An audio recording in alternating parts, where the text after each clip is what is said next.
तो hello friend, चलिए राज्यों के सिद्धांत यानी स्टेट थ्योरी देखते हैं। तो राज्य के सिद्धांत का तुलनात्मक उपागम यानी comparative dimension of theory of state. तो राज्य के सिद्धांतों के संबंध में विचारकों में एक मतता का अभाव पाया जाता है। परंपरागत उदारवादी चिंतन में राज्य को स्वायत्त एवं निष्पक्ष माना गया है, जबकि मार्क्सवादी परंपरा में राज्य को एक यंत्र माना गया है। साथ ही राज्य संबंधी इन परंपरागत धारणाओं को अन्य विचारधाराओं जैसे बहुलवाद, नारीवाद, उत्तर आधुनिकतावाद आदि से चुनौती भी मिली है। वर्तमान वैश्वीकरण के युग में राज्य की प्रवृत्ति में महत्वपूर्ण परिवर्तन भी हो रहे हैं। स्पष्टतः वर्तमान राज्य की उत्पत्ति एवं विशेषताओं के विश्लेषण हेतु हमें इनकी राजनीतिक उत्पत्ति तथा उत्पादन प्रणाली यानी कैपिटलिस्ट, सोशलिस्ट आदि पर विचार करना होगा, क्योंकि संरचना, कार्य तथा वैधता आदि के आधार पर ही हम राज्य की वास्तविक प्रकृति को समझ सकते हैं। इस बात को ध्यान रखना होगा कि प्रत्येक राज्य के निर्माण में वहां के नागरिक यानी सिविल सोसाइटी की महत्वपूर्ण भूमिका होती है, लेकिन दूसरी ओर यह भी सत्य है कि सिविल सोसाइटी यानी नागरिक समाज की भूमिका भी राज्य के द्वारा ही तय की जाती है। स्पष्टतः उपर्युक्त समस्याओं के कारण ही हमें राज्य के सैद्धांतिक ऐतिहासिक विश्लेषण यानी थ्योरेटिकल हिस्टोरिकल एक्सप्लेनेशन या एनालिसिस की आवश्यकता है। राज्य की संरचना व कार्य, विशेष संस्थाओं के विकास, सामाजिक आर्थिक कारकों के संबंध में स्वायत्त यानी ऑटोनॉमी, आंतरिक विरोधाभास इंटरनल डाइकोटमी आदि के मध्य समानताओं एवं असमानताओं की व्याख्या के लिए एक विस्तृत तुलनात्मक अध्ययन की आवश्यकता है। स्पष्टतः विभिन्न राज्यों के सामाजिक आर्थिक परिप्रेक्ष्य की समानता एवं असमानता हमें विश्लेषण के लिए एक प्रारूप यानी फ्रेमवर्क प्रदान करती है। साथ ही वर्तमान दौर में पूंजी के अंतर्राष्ट्रीयकरण के कारण अनेक राज्यों की प्रकृति में महत्वपूर्ण परिवर्तन दृष्टिगोचर है। अनेक अधिराष्ट्रीय आर्थिक एवं राजनीतिक संस्थाओं का विकास हो रहा है। तो अनेक इंट्रानेशनल इकोनॉमिक एंड पॉलिटिकल इंस्टीट्यूशन का विकास हो रहा है। रिचर्ड केस ने राज्य के तुलनात्मक अध्ययन के 5 चरणों यानी ट्रेंड्स का उल्लेख किया है। पहला, राज्य के कार्यों में बहुत अधिक बढ़ोतरी हुई है तथा यह शिक्षा, स्वास्थ्य, आवास, कल्याण आदि कार्यों का भी संचालन करने लगा है। इससे राज्य के हस्तक्षेप के वैधानिक क्षेत्र यानी लेजिटिमेट एरिया के संबंध में विवाद भी पैदा हो गए हैं। इसकी प्रतिक्रिया स्वरूप अनेक देशों के कल्याणकारी राज्य वेलफेयर स्टेट के विरुद्ध दक्षिणपंथी राजनीतिक व्यवस्थाओं का उदय हुआ है। दूसरा, अपने नियंत्रण और निरीक्षण के कार्यों में राज्य अत्यधिक दमन मूलक बन चुका है। नियंत्रण के औपचारिक स्रोतों को अन्य एजेंसियों से प्रतिस्थापित कर दिया गया है, जिसमें न केवल पुलिस शामिल है बल्कि सामाजिक कार्यों को संचालित करने वाली एजेंसियां भी हैं। इससे मानवाधिकारों तथा राजनीतिक स्वतंत्रताओं पर खतरा पैदा हो गया है तथा राज्य की संरक्षणकर्ता और निरंकुशता के बीच विरोधाभास उत्पन्न हो गया है। थर्ड है कि राज्य अत्यधिक केंद्रीकृत बन चुका है यानी सेंट्रलाइज्ड हो चुका है। इसके कारण राजनीतिक दल उतने प्रासंगिक नहीं रह गए हैं तथा शक्तियों का केंद्रीकरण कार्यपालिका के पास हो गया है। इससे राजनीतिक संस्थाओं जैसे संसद की वैधता का संकट भी पैदा हो गया है। इन सब का विरोध भी प्रारंभ हो गया है, जो शांतिपूर्ण विरोध से उग्रवादी हिंसक विरोध के रूप में देखा जा सकता है। चौथा, राज्य अपने हस्तक्षेप को उत्पादन प्रक्रियाओं तक बढ़ा रहा है। ऐसा प्रतीत होता है कि पूंजीवाद का विकास कारपोरेटवाद राज्य के रूप में हो रहा है। वर्ग संघर्ष को अधिक से अधिक समाप्त करने का प्रयत्न किया जाता है। राज्य के कार्यों में विस्तार के फलस्वरूप राजकोषीय संकट उत्पन्न हुए हैं। हाल ही के यूरो संकट में इसे देखा जा सकता है। पांचवा, पूंजी के अंतर्राष्ट्रीयकरण अथवा वैश्वीकरण ने राज्य के अस्तित्व पर प्रश्न चिन्ह खड़ा कर दिया। अब पूंजीवादी समाजों में राज्य की प्रकृति, तो nature of state in capitalist society. समकालीन राजनीतिक सिद्धांत का उलझाव तथा विरोधाभासी आयाम यह है कि राज्य के कार्य क्षेत्र में सामाजिक जीवन के अधिकाधिक क्षेत्र शामिल कर दिए गए हैं। इस राजनीतिक विमर्श के शब्दकोश में इसका स्पष्ट अर्थ बताना कठिन होने लगा है। अतः यदि पूंजीवादी समाजों में राज्य की प्रकृति एवं भूमिका को समझना है तो हमें इसके अर्थ तथा संगठित राजनीतिक शक्ति की केंद्रीयता पर बल देना होगा। 20वीं सदी की 2 प्रमुख राजनीतिक विचारधारा उदारवाद और मार्क्सवाद में राज्य की महत्वपूर्ण भूमिका है। उदारवादी परंपरा के अंतर्गत राज्य के रात्रि प्रहरी यानी नाइट वॉचमैन स्टेट स्वरूप से प्रारंभ करते हुए कल्याणकारी वेलफेयर स्टेट तक, बाद में नव उदारवादी फिर से नाइट वॉचमैन के विकास का विश्लेषण करते हैं। पूंजीवादी राज्य के विकास के चरण। तो पूंजीवादी राज्य या उदारवादी राज्य के विकास का राजनीतिक इतिहास एक जैसा नहीं रहा।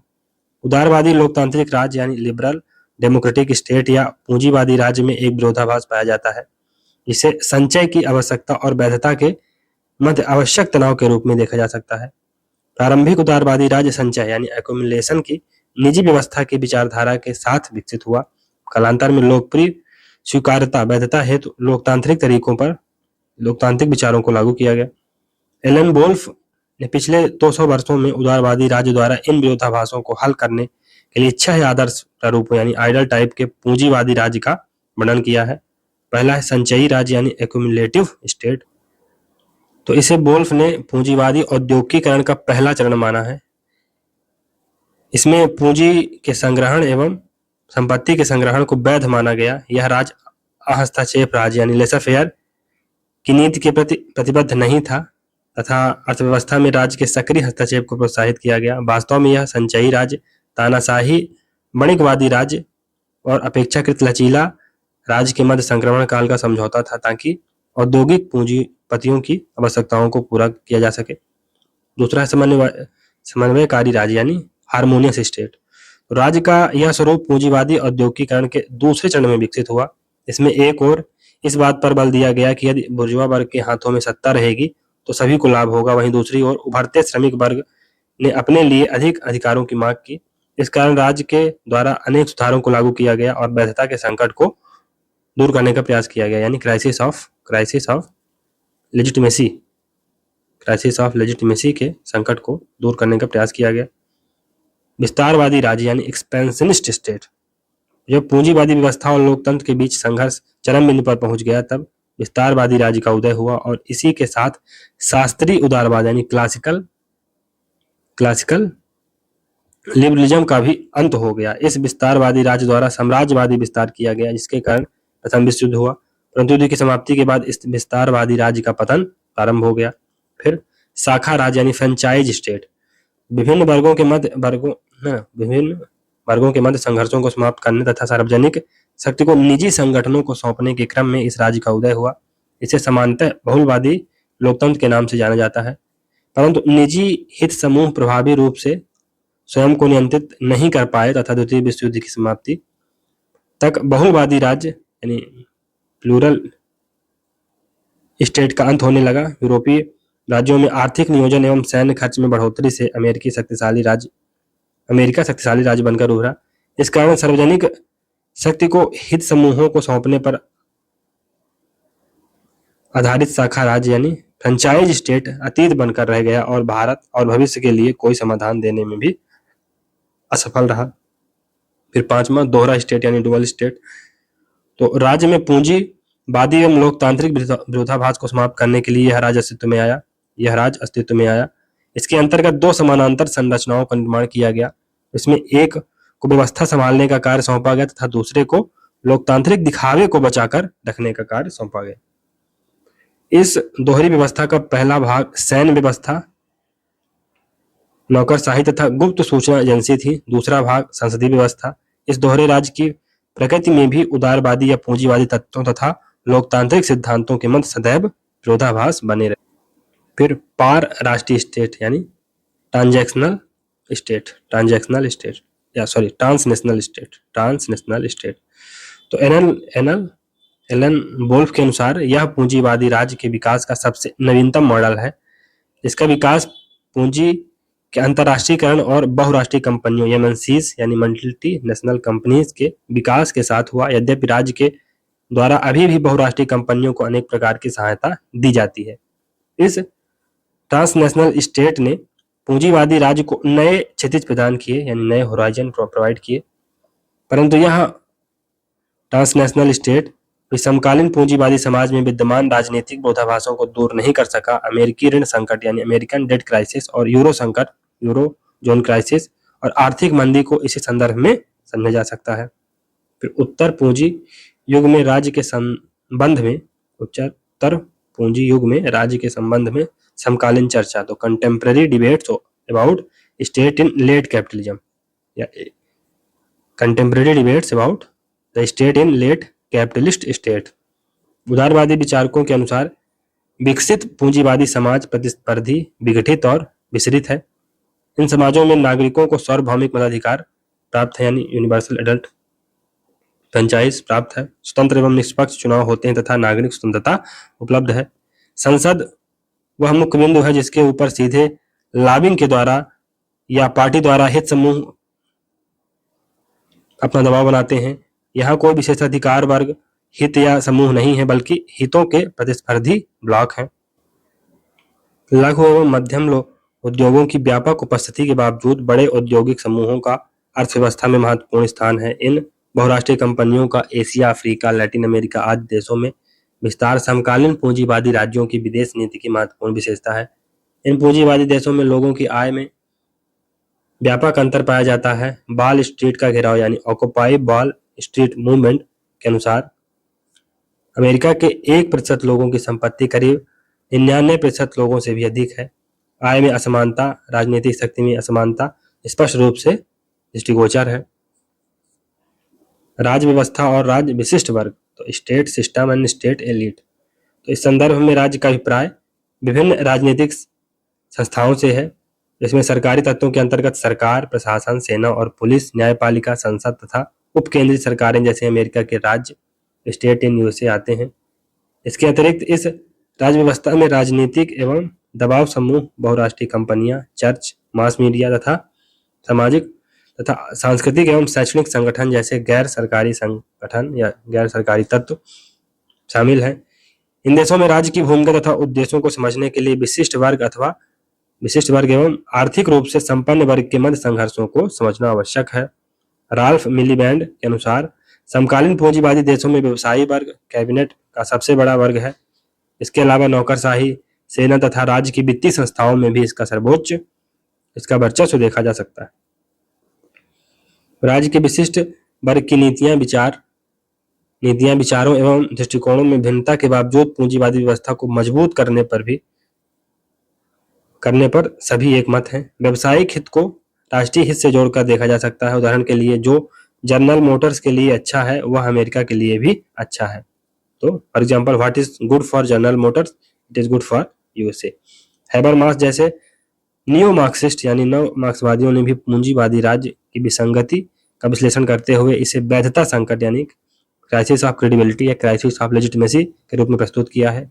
इनके अनुसार पूंजीवादी व्यवस्था में आर्थिक साधनों पर मुट्ठी भर लोगों का नियंत्रण होता है, लेकिन राजनीतिक व्यवस्था के द्वारा सभी के लिए समानता एवं कल्याण का दावा किया जाता है। पूंजीवादी व्यवस्था में विद्यमान यह अंतर विरोध वर्तमान में पश्चिमी देशों में स्पष्ट रूप से देखा जा सकता है। वर्ष 2008 की आर्थिक मंदी के बाद यूरोप एवं अमेरिका में राज्य के द्वारा पूंजीपतियों के हितों के संरक्षण को लेकर लोगों में अत्यधिक आक्रोश है।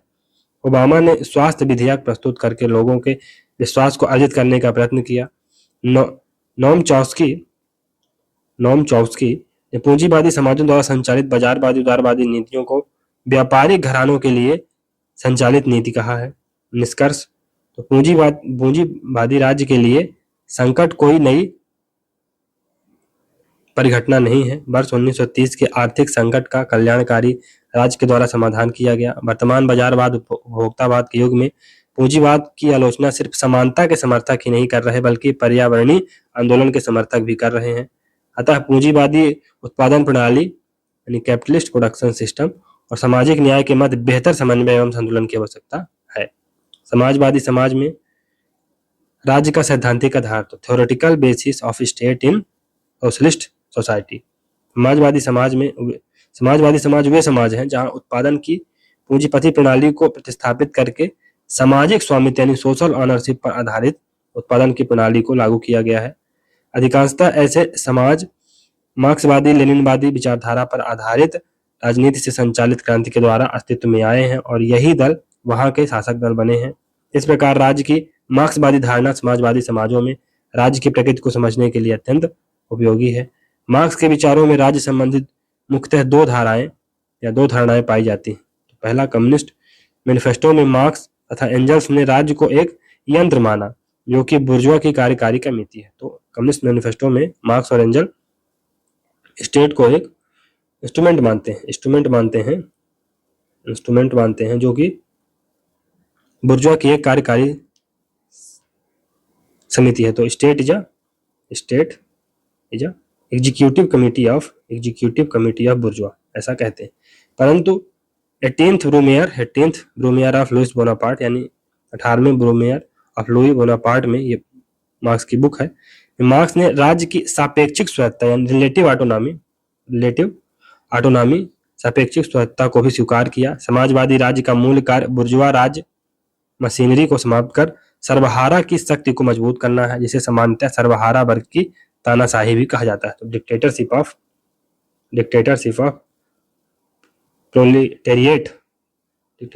प्रोलेटेरिएट को स्टैब्लिश करना, और यह पूंजीवाद से साम्यवाद के संक्रमण काल में आवश्यक भी है।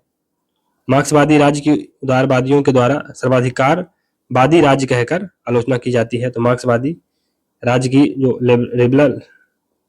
लिबरल्स हैं वो क्या कहते हैं कि ये काइंड ऑफ टोटलिटेरियन स्टेट है। संपत्ति के सामूहिक मालिकाना एवं राष्ट्रीयकरण से एक विशाल नौकरशाही तंत्र का उदय हुआ है, यानी एक लार्ज ब्यूरोक्रेटिक इंस्टीट्यूशन का उदय हुआ है, जो बाद में विशेषाधिकार वर्ग बन गया। तो अब ये बाद में एलिट वर्ग बन चुका है। एक दलीय व्यवस्था का आधिपत्य होने के कारण चुनाव महज एक औपचारिकता बनकर रह गए हैं, और चार्ल्स बेटलहाम के शब्दों में सोवियत संघ का शासक वर्ग राज्य बुर्जुआ बन गया है तथा राज्य का स्वरूप राज्य पूंजीवादी या पूंजीवाद में परिवर्तित हो गया है। तो सोवियत संघ का शासक वर्ग राज्य बुर्जुआ बन गया है, राज्य का स्वरूप राज्य पूंजीवाद स्टेट कैपिटलिज्म में परिवर्तित हो गया। तो स्टेट का स्वरूप स्टेट कैपिटलिज्म के रूप में परिवर्तित हो गया है, और ये शासक वर्ग है यानी जो रूलिंग सेक्शन है या रूलिंग क्लास है, ये बुर्जुआ यानी ये कैपिटलिस्ट की पोजीशन में आ गए हैं, ये डोमिनेंट क्लास बन गई है, ये हैव की क्लास बन गई। सोवियत संघ में राज्य की विशेषताएं, तो characteristic of state and Soviet. तो सोवियत पहला है कि सोवियत राज्य की सर्वाधिक विशिष्ट विशेषता इसका समाजवादी स्वरूप है। इसके अंतर्गत संपत्ति पर निजी अधिकार के बजाय पूरे समाज का मालिकाना हक था। उत्पादन की पूंजीवादी प्रणाली को समाप्त करके समाजवादी प्रणाली से प्रतिस्थापित कर दिया गया। दूसरा, समाज का काया पलट करने के लिए आर्थिक नियोजन को अपनाया गया। तीसरा, सोवियत संघ में पूरी व्यवस्था का नियंत्रण कम्युनिस्ट पार्टी के हाथ में था। पश्चिमी विचारकों ने इस व्यवस्था को फांसीवाद की तरह सर्वाधिकारवादी यानी टोटलिटेरियन बताया। इसके विचार में एक दलीय व्यवस्था से दल में नौकर शाहीकरण की प्रवृत्तियां उभरी। चौथा, सोवियत संघ की एक अन्य विशेषता उसका बहुराष्ट्रीय चरित्र होना है। समाजवादी विचारधारा द्वारा विभिन्न राष्ट्रीयताओं का एकीकरण किया गया। पांचवा, सरकारी एवं प्रशासनिक व्यवस्था में लोकतांत्रिक केंद्रवाद को अपनाया गया यानी डेमोक्रेटिक सेंट्रलिज्म को अपनाया गया। लेनिन का कॉन्सेप्ट था। लेकिन सोवियत राज्य औपचारिक रूप से संघीय था लेकिन व्यवहार में एकात्मक था। छठवां, सोवियत राज्य की प्रकृति एवं इसका क्रांतिकारी उद्भव एवं परंपरा का होना है। तो सोवियत राज्य की प्रकृति एवं इसका क्रांतिकारी उद्भव एवं परंपरा का होना है। यह अपनी प्रकृति में सामंतवाद यानी फ्यूडलिज्म, पूंजीवाद यानी कैपिटलिज्म, उपनिवेशवाद यानी कोलोनियलिज्म, साम्राज्यवाद विरोधी था। नए सोवियत संघ ने वर्ग अथवा प्रजाति आधारित सभी असमानताओं को समाप्त कर दिया। इस राज्य का उद्देश्य एक साम्यवादी समाज की तरफ अग्रसर होना था। स्पष्टतः वर्ष 1917 की बोल्शेविक क्रांति को निरंतर जारी रखने का प्रयास किया गया। सोवियत राज्य का विकास, तो development of Soviet state. Soviet संघ की शासन की मूलभूत इकाई सोवियत के रूप में थी, जो कि प्रारंभ में सर्वहारा वर्ग का संगठन था, बाद में विभिन्न स्तरों पर चुने गए प्रतिनिधियों की संस्था बन गई। सोवियत के अंतर्गत प्रतिनिधित्व को किसी उदारवादी व्यवस्था में प्रतिनिधित्व से बेहतर माना गया क्योंकि यहाँ एक दलीय व्यवस्था के लिए विरोधाभासी प्रतीत होता है।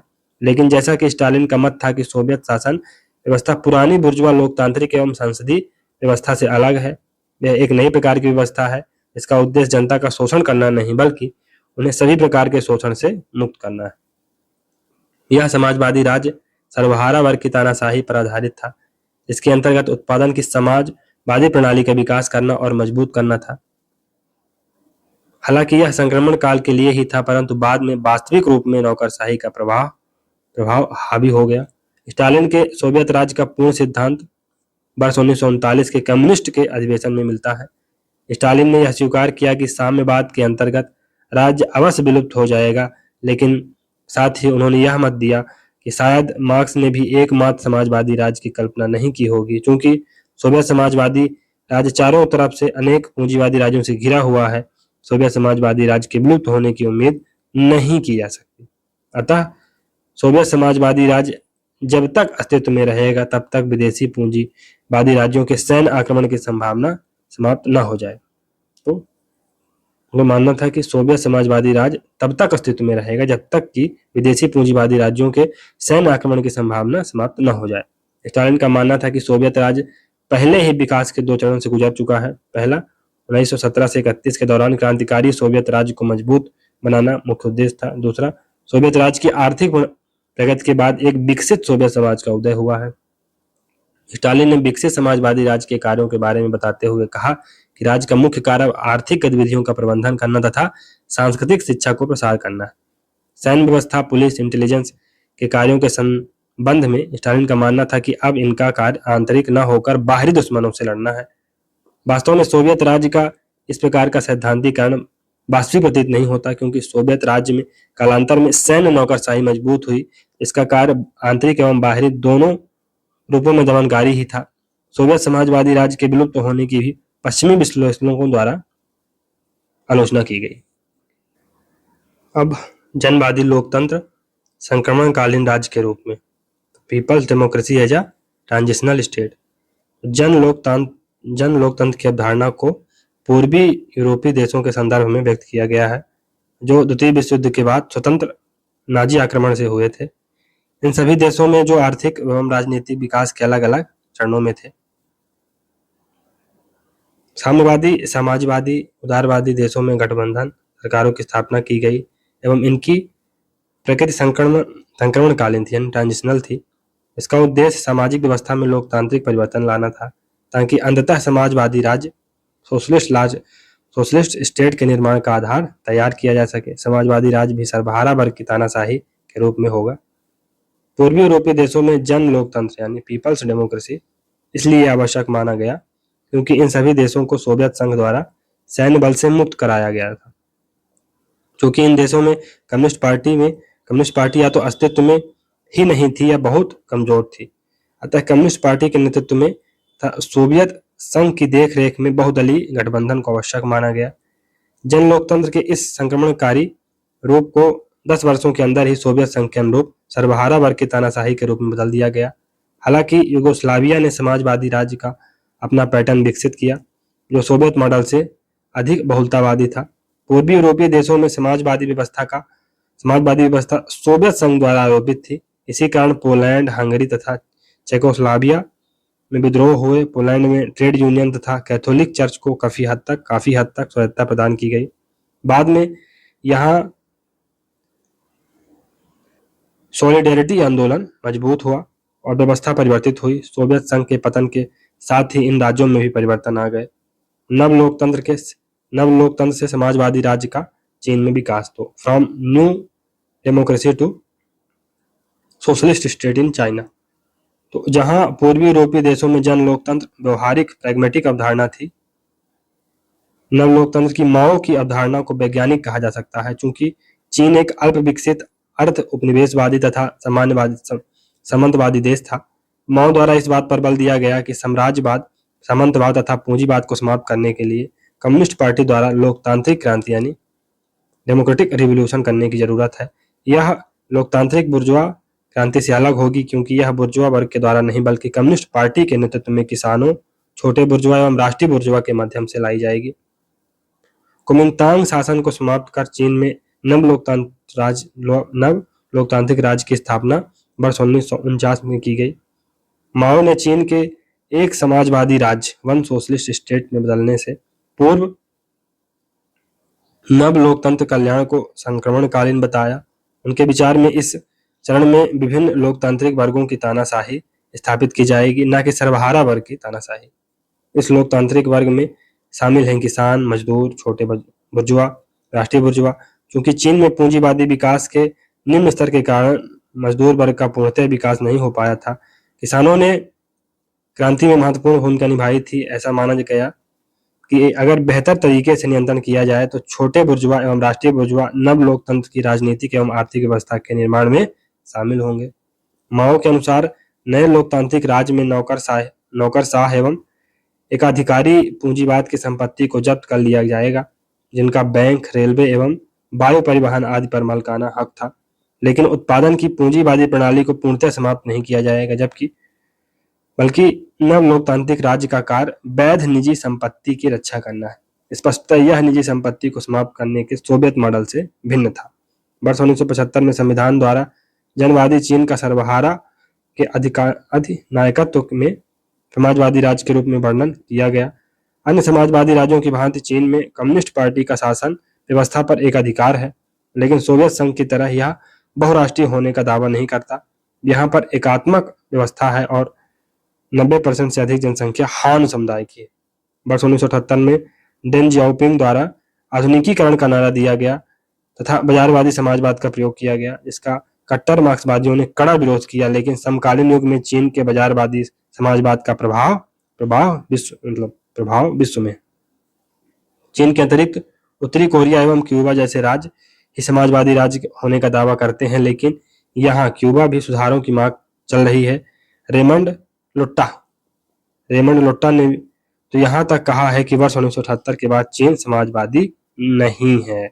विकसित औद्योगिक देशों में राज्य तो स्टेट इन डेवलप्ड और इंडस्ट्रियलाइज्ड सोसाइटीज या इंडस्ट्रियलाइज्ड कंट्रीज, तो विकसित पूंजीवादी राज्यों में मुक्त बाजार तथा उत्पादन की निजी प्रणाली होती है। अर्थव्यवस्था व्यक्तिगत उद्यम पर आधारित होती है तथा नियोजन सीमित स्तर पर किया जाता है।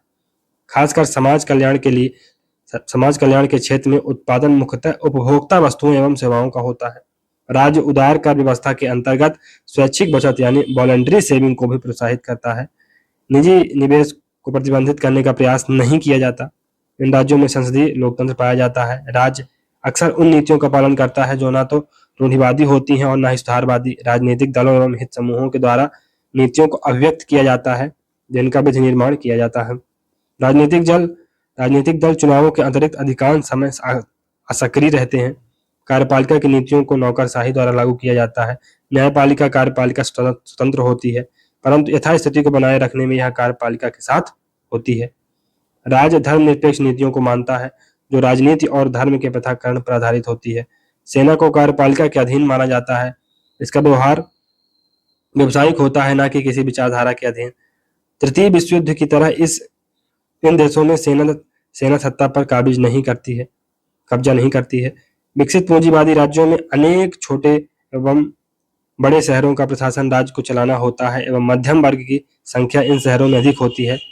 व्यवसाय व आय के आधार पर इनकी परिस्थिति यानी स्टेटस में भी अंतर होता है। राज्य द्वारा समाज कल्याण कार्यक्रम चलाए जाते हैं, परंतु आर्थिक मंदी के समय बेरोजगारी से नहीं बच पाता। वर्तमान संकट में यह भी देखा जा सकता है कि जन्म दर बर्थ रेट कम होने के कारण यहाँ जनसंख्या कम पाई जाती है। विकासशील समाजों में राज्य की स्थिति, तो nature of state in developing society. तो अनेक नए राज्यों के उदय, उनकी विशिष्ट सांस्कृतिक एवं राजनीतिक व्यवस्था ने समकालीन राज्य में अनेक मुद्दों को उभारा है। कोई भी अविकसित या अल्प विकसित राष्ट्र विकास के लक्ष्य को नकार नहीं सकता, लेकिन विकसित देश के संबंध में यह अनेक रूपों में बिखरी हुई है। विकास की प्रक्रिया का अस्तित्व में होना एक सामाजिक लक्ष्य है या एक सामाजिक तथ्य है, और विकास की आवश्यकता की पहचान करना एक सामाजिक मूल्य। विकास की सामाजिक वास्तविकताओं तथा उनके विचारधारात्मक लक्ष्यों के संदर्भ में भी एक विकासशील राष्ट्र की प्रकृति एवं मूल्य का निर्धारण किया जा सकता है। साथ ही यह भी देखना जरूरी है कि विकास की रणनीति एवं लक्ष्य निर्धारण में विकासशील राष्ट्र किस स्तर तक स्वतंत्र है।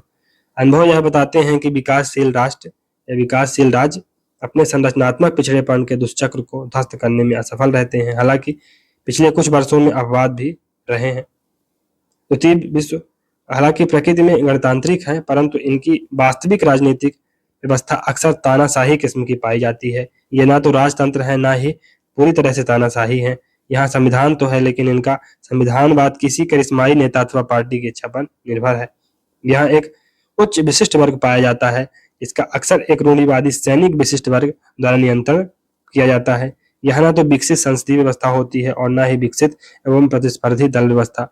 जहाँ कहीं संसदीय व्यवस्था अस्तित्व में है, वहाँ भी कुछ वर्गों का प्रभुत्व है तथा विधायिका में संपत्तिशाली वर्ग का प्रभुत्व है। अपराधीकरण, धन एवं मंत्रिमंडल शक्ति की समस्या यहाँ पर गंभीर है।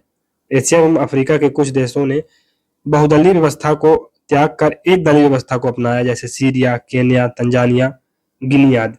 यहाँ संसदीय व्यवस्था का लगातार ह्रास हुआ है।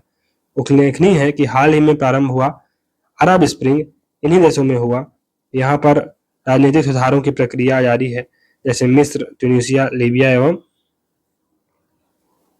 सीरिया आदि। कुछ देशों में एक दलीय प्रभुत्व की प्रणाली रही है, जैसे मेक्सिको एवं भारत। और एक चीज याद रखिएगा दोस्तों कि जो अरब स्प्रिंग है ये सबसे पहले ट्यूनीशिया में स्टार्ट हुई थी। तो अगर कभी ऐसा पूछे कि अरब स्प्रिंग सबसे पहले कहाँ स्टार्ट हुई थी, तो ट्यूनीशिया में हुई थी। उन देशों में जहाँ संसदीय मूल्यों को अपनाया गया है वे वास्तविकता से कोसों दूर हैं। विकास के लक्ष्यों को प्राप्त करने के लिए नियोजन की जरूरत होती है तथा अक्सर इनके नाम पर तानाशाही सत्ता उभर आती है। संसद विरोधी विचारों एवं हितों का मंच बनकर रह जाती है। संसद विरोधी विचारों एवं हितों का मंच बनकर रह जाती है, जिनका लाभ सैनिक तानाशाहों द्वारा उठाया जाता है। संविधान को या तो बदल या फिर समाप्त कर दिया जाता है। हालांकि विकासशील देशों में अधिनायकवादी व्यवस्था होने के बावजूद यहाँ पर सर्वाधिकारवाद नहीं पाया जाता, क्योंकि यहाँ तकनीकी पिछड़ापन तथा अदक्ष नौकरशाही पाई जाती है। लोकतांत्रिक मूल्यों के प्रति मौखिक प्रतिबद्धता हमेशा रहती है, जहाँ संक्रमण काल में विकास के लिए अधिनायकवादी शासन को उचित घोषित किया जाता है, वहीं लोकतंत्र की प्राप्ति एवं भविष्य का लक्ष्य रख दिया जाता है। अधिकांशतः विकासशील देशों में लिखित संविधान एवं संसद है, परंतु यहाँ पर अक्सर संविधान एवं औपचारिक संसदीय संस्थाएं तानाशाह के शासन को वैध बनाने का कार्य करती हैं। चलिए दोस्तों, यहाँ से 4th चैप्टर समाप्त होता है।